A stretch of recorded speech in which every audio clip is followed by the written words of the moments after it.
Importante po na bigyan naman natin ng halaga yung katapangan nitong si Gutesa na alam niya na siya ay babangga sa mga napakalaking mga at impluwensyal na mga tao sa ating lipunan, and yet siya ay nanindigan pa rin na siya ay nag-deliver ng mga pera galing sa kinurakot na pondo ng flood control kay Martin Romualdez at kay Zaldico.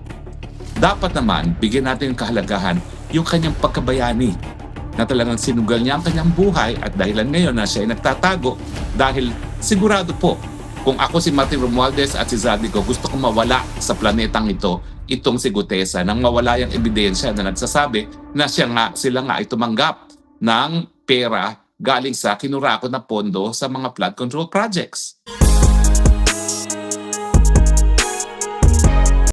Tutuligsain ang mga magnanakaw sa gobyerno dahilan kung bakit nagdurusa ang ating mga kababayan tuwing panahon ng bagyo.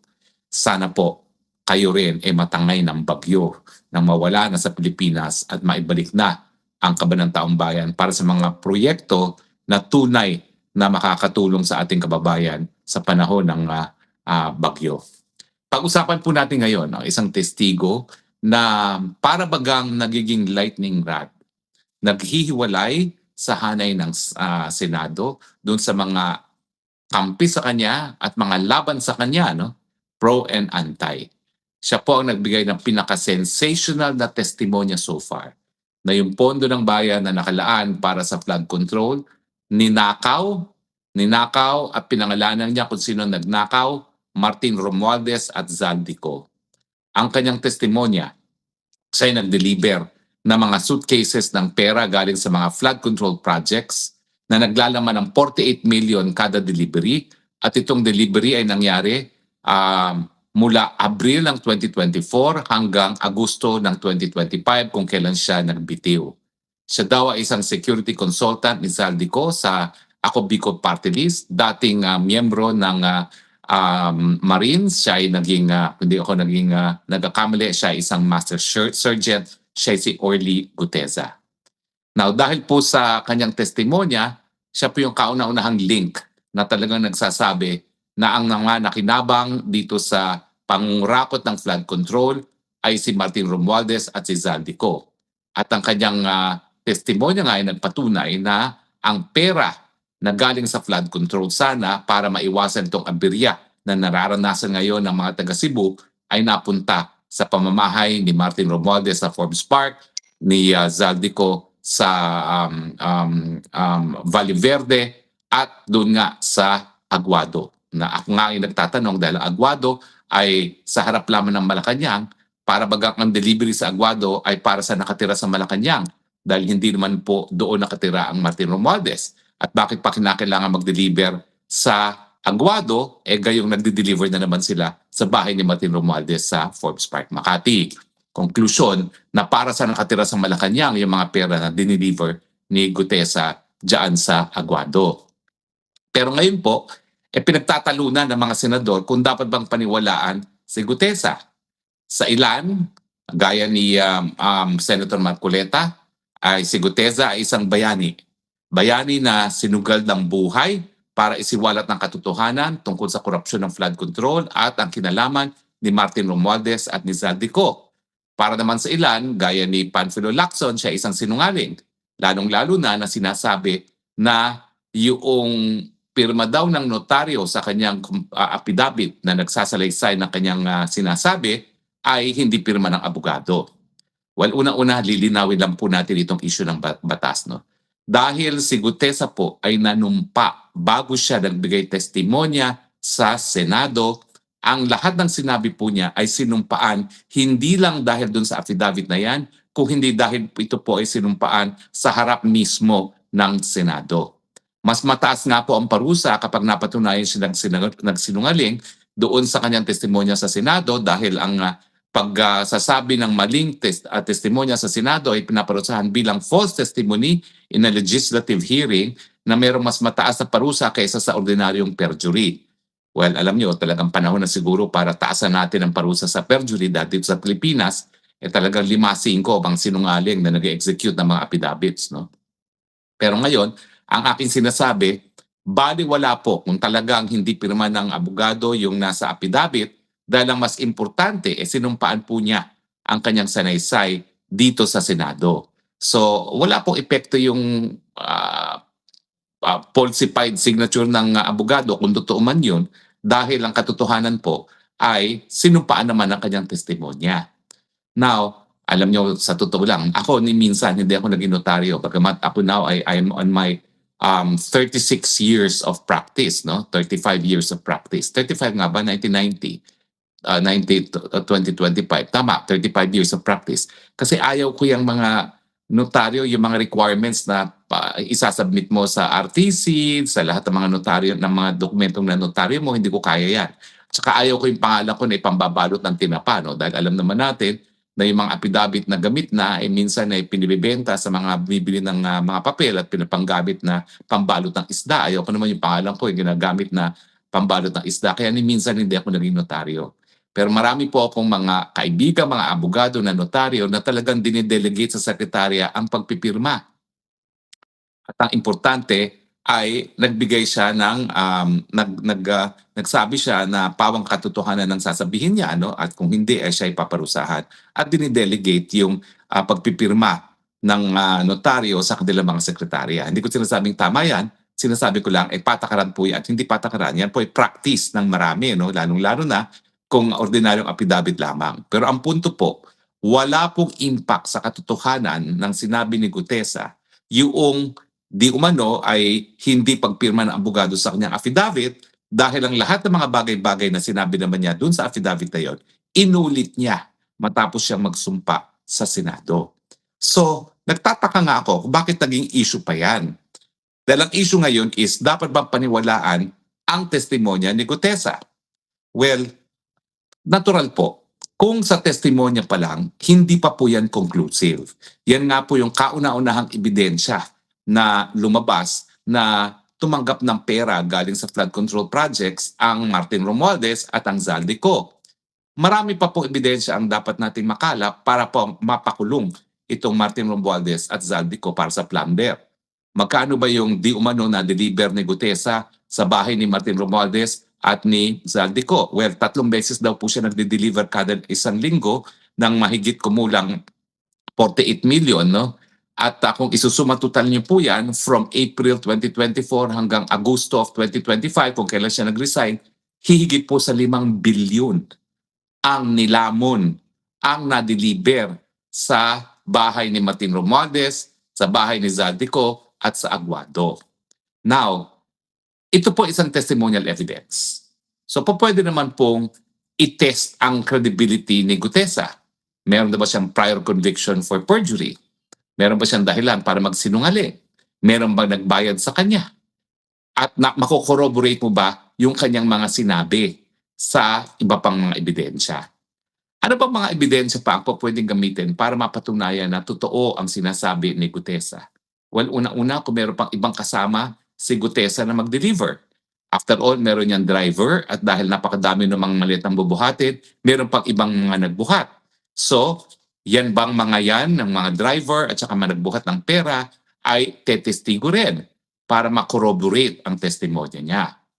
Pangalawa, pumasok po siya sa mga exclusive villages ng Forbes Park at ng Valle Verde. At yung Aguado, ano po yan? High security po yan. In fact, sa labas ng kalye, hindi mo makikita na merong mansyon dahil merong napakataas na pader na nakapaligid doon sa Aguado na yan.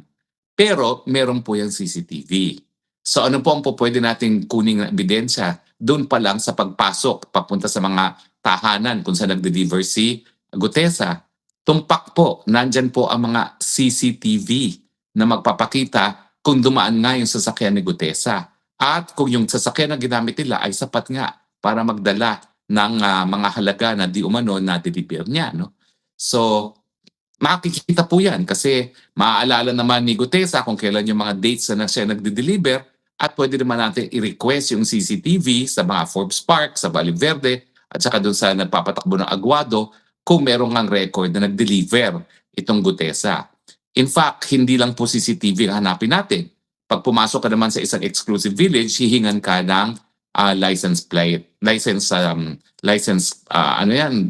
card, no, lisensya. So titingnan natin kung meron talagang pumasok doon sa mga villages kung saan di umano nag-deliver si Gutesa. Bukod pa dyan, makikita rin natin kung yung mga amounts na yan ay na-deposito sa mga accounts ni Martin Romualdez at ni Zaldico.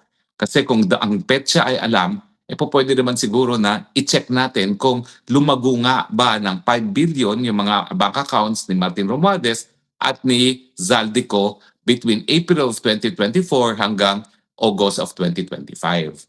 Ang aking ibig sabihin, hindi lang po sa testimonya alone ang pagbabatayan kung dapat ngang paniwalaan si Gutesa, kung hindi, kinakailangan i-corroborate pa yan ng ibang ebidensya. Nandyan ang testimonial evidence, yung mga ebidensya na mga kasama niya nag-deliver, o kaya yung mga driver. Nandyan ang physical evidence, yung mga CCTV na pagpasok ng mga sasakyan, ng mga panapanahon na siya ay nagdi-deliver. Nandyan din ang physical evidence, yung recording kung sino talaga ang pumasok sa mga villages na yan. At titingnan din natin kung dahil yan naman yung mga exclusive villages, kung meron ding footages na yung mga sasakyan kung saan na mga sinakyan ni Gutesa ay nagbabanga ng mga suitcases doon sa mga tahanan ni Martin Romualdez. Sigurado po ako, bilang ako'y nakatira rin sa isang um, fenced village, no, gated community, kami po, bawat kanto, meron din po kaming mga CCTV. So po pwede rin pong ma-retrieve yung CCTV sa labas ng pamamahay ni Martin Romualdez para malaman kung dumaan nga at tumigil nga yung sasakyan na lulan si Gutesa at kung nagbabanga ng mga suitcases sa mga lugar na yan. At syempre, kung meron din mga tao sa loob ng mga tahanan na nag-receive niyan, pwede rin natin makuha ang kanilang mga testimonya. Hindi naman kinakailangan voluntaryo yan. Pwede naman masupina kung sino ba yung mga katulong o kaya security sa mga pamamahay ng mga pinagdeliveran para malaman nga kung meron mga diniliber itong si Gutesa noong mga panahon na sinasabi niya nag-deliver siya na hanggang 5 billion pesos. Importante po sana na ang ICI na ang humingi ng ganitong mga ebidensya. Kasi standing alone, syempre, pwedeng baliwalain gaya ng sinasabi ni Martin Romualdez at ni Zaldico na wala raw katotohanan ang sinasabi ni Gutesa. Pero maganda po sa ebidensya, lalong-lalo na yung physical na ebidensya. Ang physical ebidensya po, hindi magsisinungaling, hindi gaya ng testimonial evidence na po pwedeng produkto lamang ng pagsisinungaling. So sa akin, importante po na bigyan naman natin ng halaga yung katapangan nitong si Gutesa na alam niya na siya ay babangga sa mga napakalaking mga at influential na mga tao sa ating lipunan, and yet siya ay nanindigan pa rin na siya ay nag-deliver ng mga pera galing sa kinurakot na pondo ng flood control kay Martin Romualdez at kay Zaldico. Dapat naman, bigyan natin ng kahalagahan yung kanyang pagkabayani na talagang sinugal niya ang kanyang buhay at dahilan ngayon na siya ay nagtatago dahil sigurado po, kung ako si Martin Romualdez at si Zaldico, gusto kong mawala sa planetang ito, itong si Gutesa, nang mawala yung ebidensya na nagsasabi na sila nga ay tumanggap ng pera galing sa kinurakot na pondo sa mga flood control projects. At sa tingin ko, lalo pang lalakas ang kredibilidad ni Gutesa dahil nga alam naman ng kahit sinong gagawa ng desisyon kung tatanggapin o hindi ang kanyang testimonya, yung banta sa kanyang buhay na nagresulta sa kanyang desisyon na maging whistleblower. Well, si Gutesa po ay isang whistleblower.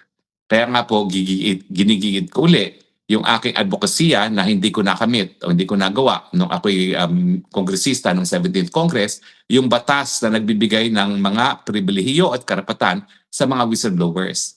Totoo po, kasapi sa criminal design itong si Gutesa dahil siya po ay naging accessory, no? Siya yung taga-deliver. Pero, importante rin po na para maparusahan yung mga pinaka-guilty, at dito po, kung mapapatunayan na talagang totoo yung sinasabi ni Gutesa, pinaka-guilty ay si Martin Romualdez at si Zaldico, kinakailangan natin mga testimonya gaya ni Gutesa. Sa tingin ko nga, kung magkakaroon ng batas na nagbibigay ng pribiliyo at karapatan sa mga whistleblower, tawagin na natin itong Orly Gutesa Act. Agree ba kayo or disagree?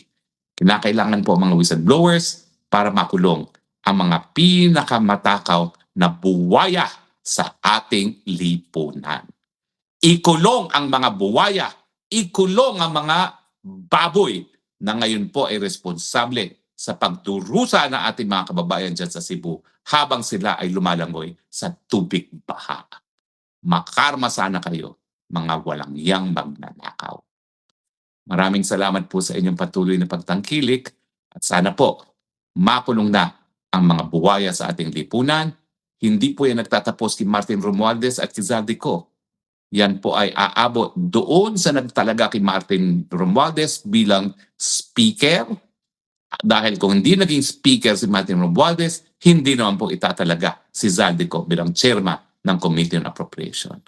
Makulong na po sana silang lahat at uulitin ko po, sumapa na po tayo sa mga kilos protesta laban sa korupsyon. Meron po sa 16 sa 17 na pangungunahan ng Iglesia ni Cristo at meron din po sa 30 na pangungunahan ng iba-ibang sektor na ating lipunan.